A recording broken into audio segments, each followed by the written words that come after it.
주식 투자 심플하게 충분하게 스텝스. 스텝스 구독자 여러분 안녕하세요. 돈 되는 정보만을 꽉꽉 눌러서 알려주는 리서치 돈알리의 최상욱입니다. 요즘 주식시장에서 가장 뜨거운 기업이 있는데요. 바로 SM입니다. 이 SM을 두고 카카오와 하이브가 지분 확보 경쟁을 하고 있는데요. 그런데 이런 뜨거운 열기 이면에는 사실은 펀더멘탈이 중요하기 때문에 오늘 펀더멘탈을 제대로 한번 짚어보도록 하겠습니다. 네, 오늘은 하나투자증권의 박수영 애널리스트님을 모시고 엔터산업 펀더멘탈 어떤지 한번 짚어보는 시간을 가져보도록 하겠습니다. 안녕하세요. 네, 안녕하세요. 하나투자증권에서 엔터 담당하고 있는 박수영 연구원이라고 합니다. 네, 저도 애널리스트 경험이 있지만 네. 요즘처럼 이렇게 서로 상장사고 그래서 막 서로 지분 확보 경쟁을 하고 이러면은 누구 한쪽 편을 들어주기도 어렵고 이제 서로 여러 가지 주장이 있다 보니까 세미나는 굉장히 많이 하는데 오히려 근본적인 걸 좀 놓칠 때가 있더라고요. 네, 그래서 사실 SM이 뭐 주가가 뭐 12만 원이었다, 15만 원이었다 막 이러다 보니까 그 회사가 이익은 얼마나 하고 있는지라든가 이런 걸 좀 안 챙기는 게 있어서 오히려 투자자들에게 엔터 쪽에 대한 그런 실적이라든가 펀더멘탈한 부분을 오늘 전달해 주는 게 좀 도움이 될 것 같습니다. 그래서 저희가 4분기 실적이 좀 나왔고 JYP는 안 나왔는데 네. 그래서 그러면 JYP 4분기 프리뷰부터 먼저 해서 한 회사씩 네. 한번 좀 짚어가 볼까요? 알겠습니다. 일단 JYP 저는 4분기 매출액 1,100개에 영업이익 300개 예상하고 있습니다. 일단 4분기 주요 실적으로는 앨범이 400만 장 이상 반영이 될 건데 스트레이키즈 신보 300만 장, 와우. 있지 신보 100만 장이 네. 들어가고요. 이제 그 외 기타 구보가 한 5, 60만 장 들어갈 것 같아요. 그 다음에 거기다가 3분기 때 일본에서 니쥬와 스트레이키즈라는 IP가 진행한 투어 매출액이 반영이 안 됐었습니다. 이게 한 70억 정도 되는데 이게 네. 마찬가지로 4분기로 밀려서 나오면서 4분기에 뭐 말씀드렸던 것처럼 매출 1,100개, 영업이익 300개 무난히 달성할 수 있지 않을까 생각을 하고 있습니다. 네, JYP는 그러면은 4Q 분기이익이 300억 정도 레벨까지 나오는 회사가 됐고 그러면 네. 연간으로는 이제 한 1,200억대, 네, 그렇죠. 1,200억대 영업이익이 나오는 그런 회사가 된 것 같고 오늘도 기사가 나왔는데 JYP 트와이스 또 사전 예매가 또 170만 장 정도 네, 팔렸다고 맞아요. 하는 걸 네, 보니까 확실히 요즘에는 앨범이 막 진짜 기본 뭐 100만 장 네, 맞아요. 어마어마한 네, 것 같습니다. 그렇죠. 저희 때는 김건모가 제일 잘 팔았어가지고 죄송하고요. 그러면은 아직 JYP는 발표 안 했고 그러면 나머지 순차적으로 발표한 기업 중에 하이브는 어땠는지 4분기 실적 간단히 말씀해 주시면요. 일단 저는 하이브 4분기 실적에서 좀 놀랐던 거는 플러스 4분기 실적 플러스 네. 향후 전망 발표에서 놀랐던 거는 일단 첫 번째로 걱정했던 것만큼 방탄의 공백이 크지 않다. 두 번째로 방탄의 공백이 생각보다 크지 않음에 더불어서 기타 IP들의 성장이 엄청나게 가파르게 나오고 있구나 이런 것들이 좀 숫자로 보여서 좀 놀랐었고요. 일단 방탄의 공백이 크지 않다라고 말씀을 드리는 거는 계속해서 지금 솔로 앨범이 순차적으로 나오고 있는데 네. 평균적으로 100만 장 이상 나와주고 있고 플러스 진짜 서프는 슈가의 단독 월드 투어 아레나급 한 10번 정도 도는 투어였습니다. 뭐 투비 컨티뉴드 해서 아직까지 전체 규모가 발표된 건 아닌데 예. 발표된 10회에 공연 대충 계산해보면 그래도 매출액 580억은 애드가 되겠다라고 생각을 하고 있고요. 어마어마해요. 네, 그렇죠. 네. 공연하면 사실 MD도 팔잖아요. 네네, 그것까지 그렇죠. 매출 붙어주는 거 생각하면은 물론 완전체로 돌 때만큼은 아니겠지만 그래도 이거는 뭐 중소형 IP 그 이상도 가능하겠다라고 생각을 해서 공백이 생각보다 크지 않아서 좀 놀랬고 두 번째로는 아시는 것처럼 뉴진스 대세잖아요. 되게 네. 밈도 많을 정도로 대세인데 이 뉴진스의 성장이 굉장히 가파르고 뉴진스뿐만 아니라 미국에서는 투바투, 투마로우바이투게더라는 네네. 이 IP도 굉장히 인기가 많아서 혹시 제임스 코든 쇼 아세요? 아니요. 네. 네, 있습니다. 코든 쇼에 라이브로 이제 출연을 할 정도로 인기가 많고요. 미주나 유럽에서 이제 약간 그다음에 BTS 그 사이클이네요. 네, 네네. 그렇죠. 네, 그렇죠. 거기다가 일본에서는 르세라핌과 엔하이픈 그리고 세븐틴 네네. 이 세 개 IP가 굉장히 인기를 많이 가져오면서 빈자리 그 이상을 다 채워주고 있습니다. 이 하이브 같은 경우에는 연간으로 2,400억에서 2,500억, 올해는 네. 한 100억 정도 네, 진익을 맞아요. 좀 보신 거죠? 네. 네, 올해 그래서 그 좀 빠지는 부분은 BTS 빠지는 부분이고 그 다음에 올라오는 부분이 있으니까 플러스 마이너스 상계가 돼서 좀 더 위로 네, 살짝 맞아요. 보신 것 같고 네, 네. 그런 거네요. 네. 그래서 완전체가 빠졌는데도 불구하고 BTS 의존도가 실제로 상당히 이제 낮아졌다. 다른 네, IP들이 맞습니다. 대성장을 하면서 네. 좋은 변화인 것 같고요. 네. 그러면은 이제 그 SM 실적 같은 경우에 4Q 리뷰하고 올해 전망 한번 얘기해 주시면 좋겠습니다. SM 4분기 되게 호실적 나왔고요. 4분기 진짜 사실 이제 지나간 실적이 중요하다기보다는 23년에 뭐가 붙어줄 수 있는 것인가가 될 것 같은데 22년에 영업이익이 890개, 전 지금 23년에 500억 정도 증익을 보고 있습니다. 꽤 큰 증익이죠. 50% 이상의 증익이 되는데 이유는 일단 작년에는 투어를 돌 수 있는 IP가 일단 NCT, 그 다음에 뭐 슈퍼주니어 요 정도였다라고 하면은 올해부터는 일단 에스파가 투어를 돌기 시작했고요. 거기다가 군대를 갔던 엑소 일부 멤버들이 돌아오면서 앨범도 팔아주고 뭐 아직 확정은 아니지만 완전체까지 힘들더라도 유닛 혹은 솔로로 이제 투어도 충분히 가능할 것 같고 NCT의 투어 규모도 계속해서 커지고 있고요. 이런 것들을 생각을 해보면 작년에 좀 기저가 낮았다. 그리고 올해는 그러면 그것 대비 확실히 큰 성장도 가능하겠다라고 보고 있습니다. 엔터사에서 연간으로 500억대 증익은 어마어마한 것 같아요. 네, 그렇죠. 그러면 매출은 뭐 훨씬 더 튀어야 된다는 거고. 네, 맞습니다. 일단 SM은 최근에 그 주가가 뜨거운 게 반드시 인수전뿐만 아니라 어쨌든 이런 펀더한 부분도 있다는 생각이 약간 들고 마지막으로 그럼 YG 얘기해 주시면. YG도 지금 22년 영업이 한 470개, 23년 760개 전망을 해요. 여기야말로 거의 100% 더블에 가까운 성장이잖아요. 이유는 마찬가지로 SM과 비슷합니다. YG는 SM보다도 더 22년이 사실 좀 힘들었던 해예요. 왜 힘들었을까를 생각을 해보면 블랙핑크가 컴백을 한 게 여름이 지나서였어요. 여름 중간이어서 되게 더울 때.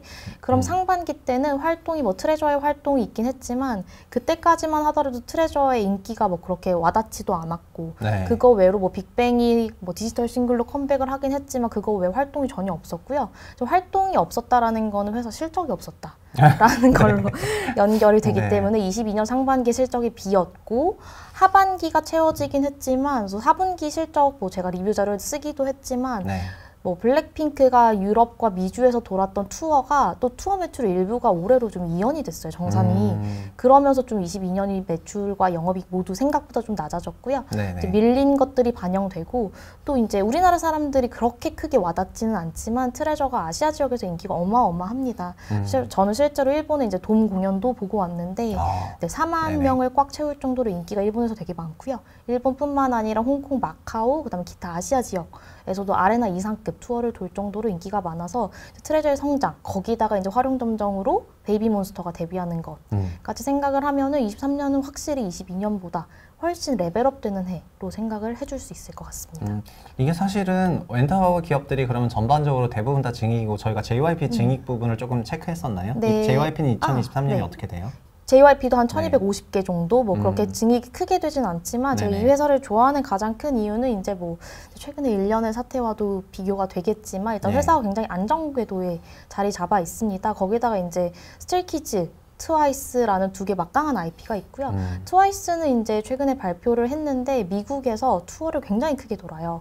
근데 미국에서 투어하는 리스트를 쭉 보면은 소파이 스타디움에서 투어를 도는데 거기가 방탄이 공연을 했던 7만 명급의 스타디움 공연장입니다. 거기서까지 트와이스가 공연을 한다라는 거는 미주에서의 인기가 방탄급이다라고 해석이 되고요. 스트레이키즈는 이제 뭐 거기까지 아직 가지는 못했지만 이제 방탄과 비슷한 궤도 혹은 1년씩 앞당겨 가면서 성장을 하고 있어서 제가 가장 좋아하는 회사고 뭐 실적이 크게 좋아지는 건 아니지만 항상 어느 정도 이상을 안정적으로 내주고 있습니다. 그 스타디움 이름까지 얘기하니까 조금 재밌는데 보통 골프 대회 같은 거 열면은 골프 코스, 골프장 이름이 있잖아요. 그쵸. 그래서 어디 나베스코 어디 쭉 있는데 이 엔터 쪽도 그 콘서트장 이름이 있어서 얘는 여기까지 올라갔고 이 팀이 여기까지 올라가 이게 조금 있군요. 재밌네요. 엔터 기업 투자하면서는 글로벌한 그 콘서트장 이름까지도 좀 더 알아야 될 것 같고 그리고 이번에 또 하나투자증권은 사실 복합 자료도 잘 내고 리서치 분위기도 좋아서 콜라보도 많이 내시는데 그 중국 관련해서 또 중국 콜라보를 좀 내셨고 어떻게 보면은 중국 리오프닝이라든가 이번에 그 양해도 했지만 중국 성장률을 좀 낮게 제시해서 반대로 저희가 느꼈을 때는 성장률 전망치를 좀 낮게 한 거는 그 달성률을 좀 높이기 위해서 그런 것 같고 그리고 그만큼 좀 더 열어야 된다는 명분을 제시하려고 한 것 같긴 하거든요. 그래서 이게 약간 영향이 좋은 방향으로 나오지 않을까 싶은데 엔터 쪽에서는 어떤 부분에서 좋아진다면 좀 누가 좋아지는지 전체적으로 다 좋아지는지 그런 것 좀 얘기해 주시면 좋겠습니다. 일단 한한령이 아직 안 풀려서 사실 엔터가 중국에서 기대하는 거는 공연을 해주는 걸 가장 기대를 해요. 왜냐면은 앨범은 뭐 기사로도 많이 나오지만 중국 팬덤이 상당해서 이미 역직구로 앨범이나 MD는 일부 소비를 하고 있고요. 네. 얘네들이 진짜 약간 활용점정으로 소비를 더 하려면 공연장에 찾아가고 공연장에서 파는 MD를 사줘야 되는 거예요. 네. 그래서 우리가 기대를 하는 거는 공연도 해가 돼야 될 텐데 사실 6년이 지났거든요. 네. 한암령은 그 이전이었으니까 네. 6년 동안 못했던 공연을 풀어만 준다라고 하면 엄청날 것 같고요. 이제 네. 그 숫자를 가늠을 해보자라고 하면은 2016년에 빅뱅이 예. 한창 전성기를 달렸을 때 YG 엔터의 중국에서의 콘서트 매출액만 331억이었습니다. 엄청난 숫자고요. 네네. 그때 당시에 그럼 대충 계산을 해보면 35번 공연에 뭐 공연 매출 331억이었으면 뭐 회당 미니멈 개런티 한 10억 정도 네. 받았을 걸로 예상이 되고요. 근데 지금 만약 블랙핑크가 중국에서 공연을 한다라고 하면은 미니멈 개런티 10억 그 이상까지도 받을 수 있는 수준이라서 진짜 공연을 해서 뭐 한 미니멈 개런티 10억 미니멈으로 진짜 미니멈으로 10억 네. 잡고 10번만 해도 100억. 이거든요. 네. 예. 거기다 MD까지 파는 거고. 근데 뭐 블랙핑크만 할 수 있는 것도 아니고 중국 본토에서는 공연이 힘들지만 홍콩, 마카오에서는 이미 K-팝 공연이 시작이 됐고요. 네, 그 본토 공연이 안 되니까 그쪽 네, 가서 하는 맞아요. 거죠. 네. 그러니까 근데 기사는 놀라운 거는 뭐 안표가 뭐 블랙핑크 뭐 2천만 원에 거래가 네, 됐다라는. 어저께도 막 1,700만 원, 네, 2천만 맞아요. 원 뭐. 아, 네. 네. 그래서 이제 그런 것들 네. 보면 그만큼이나 K-팝에 대한 중국 팬덤의 공연 열망이 아직까지가 아니라 굉장히 강하다. 진짜 10개만 해주면은 이건 매출액 숫자, 영업이익 숫자는 엄청 커질 수밖에 없겠다라고 생각을 해서 뭐 이런 최근에 SM 관련된 이슈가 갈무리가 되면 다음 모멘텀으로 볼 수 있는 거는 이제 중국 리오프닝이지 않을까 생각을 하고 있습니다. 지금 이제 SM 관련 사태가 어쨌든 언젠가는 이제 일단락이 될 거고 네. 그러면은 그게 엔터 쪽에서는 좀 이런 거가 결국에는 이제 좀 더 합쳐지면서 어느 쪽이 됐던지 간에 이 IP를 활용한 여러 가지 사업을 하기 위해서 이제 그렇게 서로 그 지분 확보 경쟁을 하는 건데요. 이제 그런 과정에서 결국 엔터사들이 어떤 그러니까 밸류에이션에 대해서 좀 어떤 식으로 그런 스토리를 조금 갖고 계신지 궁금한데 예를 들면은 현재는 저희가 증이익을 좀 바라보는 그런 구간이고 네. 저희가 결국 이익이랑 멀티플 곱하면 주가가 나오는 건데 엔터사들 멀티플은 어느 정도 레벨에 전반적으로 좀 있고 그 다음에 이게 위로 올라갈 스토리는 어떤 게 나와야지 좀 위로 올라갈 스토리가 나오는 건지 아니면 그냥 현재는 뭐 그거보다는 약간 증이익에 관심을 갖는 게 맞는지 이런 거 조금 궁금합니다. 일단 엔터가 항상 리레이팅을 받아왔던 거는 새로 나온 IP가 얼마나 퍼포먼스를 보여주느냐였어요. 그러니까 네네. 뭐 하이브가 방탄의 공백 때문에 힘들다가 최근에 주가를 땡겼던 가장 큰 이유는 와, 야, 뉴진스가 생각보다 잘하네? 되게 네네. 좋다. 였거든요. 근데 그런 것처럼 앞으로 나와줄 신인 IP들이 얼마나 강한 퍼포먼스를 보여주느냐에 따라서 모멘텀을 더 줄 수도 있을 것 같고 조금 전에 말씀드렸던 것처럼 중국 쪽에서 진짜 매출액과 영업이익이 붙어준다라는 게 좀 확신이 든다라고 하면 이제 그거는 말씀해주신 것처럼 이익이 증익되는 것이기 때문에 근데 제 생각에는 중국은 6년 동안 쉬었기 때문에 네. 열린다라는 확신이 있으면은 뭐 이익이 올라가는 건 실제로 이벤트가 발생했을 때겠지만 그 이전부터 이미 밸류를 업시키는 요인으로 적용을 네. 할 수 있을 것 같습니다. 네, 왜냐면 현재 전체 매출은 이제 대부분의 중국 관련 그런 걸 빼고도 네, 이렇게 나오는 맞아요. 거니까 나온다면은 네. 여기서 또 그러면 인수점이 더 뜨거워질 수도 있겠다는 약간 우울한 생각이 조금 드는데 지금 이사단이 끝나고 나서 저희가 이제 수급도 좀 생각을 해봐야 네네. 되잖아요. 현재는 이 SM이 수급을 굉장히 다 빨아들이면서 다른 기업들에 어떻게 보면 악영향을 미칠 수도 있다고 생각되는데 그런 맥락에서 현재 전체적으로 봤을 때 예전에는 좀 JYP 제일 좋아하셨거든요. 네네.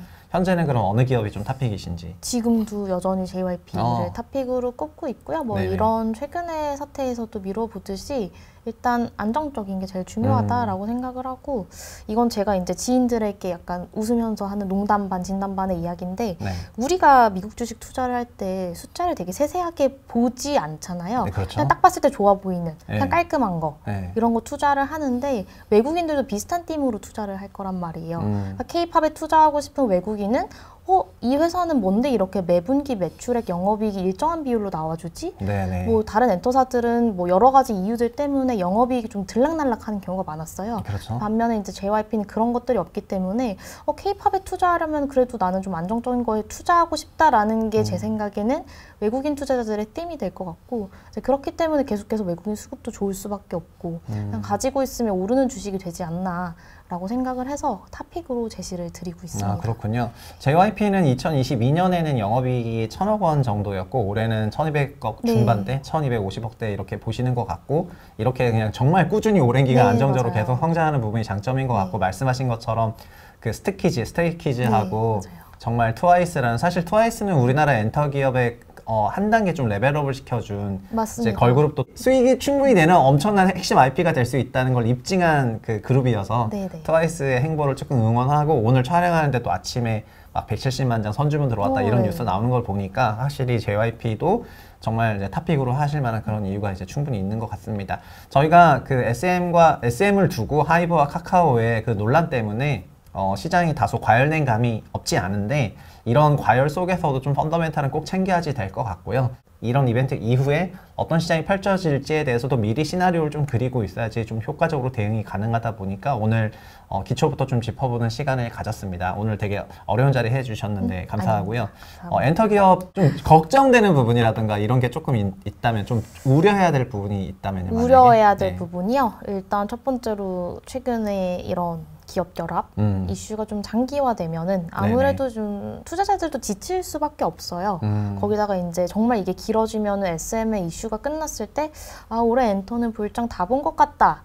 라고 컨센이 형성이 될 수도 있거든요. 이제 그런 것들 좀 리스키하긴 한데 플러스 아까 제가 모멘텀에 가장 중요한 거는 신규 IP들이 얼마나 퍼포먼스를 보여주느냐였잖아요. 근데 이런 이벤트가 좀 길어져 버리면은 신규 IP들 데뷔했을 때도 좀 관심이 이렇게 분산될 수밖에 없거든요. 그러겠네요. 그래서 이제 그런 것들이 좀 가장 우려되는 점이라고 일단 생각을 하고 있습니다. 그 좋은 말씀 해주셔서 너무 감사하고요. 지금까지 고생해주신 분은 하나투자증권의 엔터도 담당하시는데 그 운송 섹터도 담당하시고 정말 너무 바쁘신데 오늘 나와주셔서 감사하고요. 저희는 이렇게 인사하고 마감하도록 하겠습니다. 감사합니다. 감사합니다.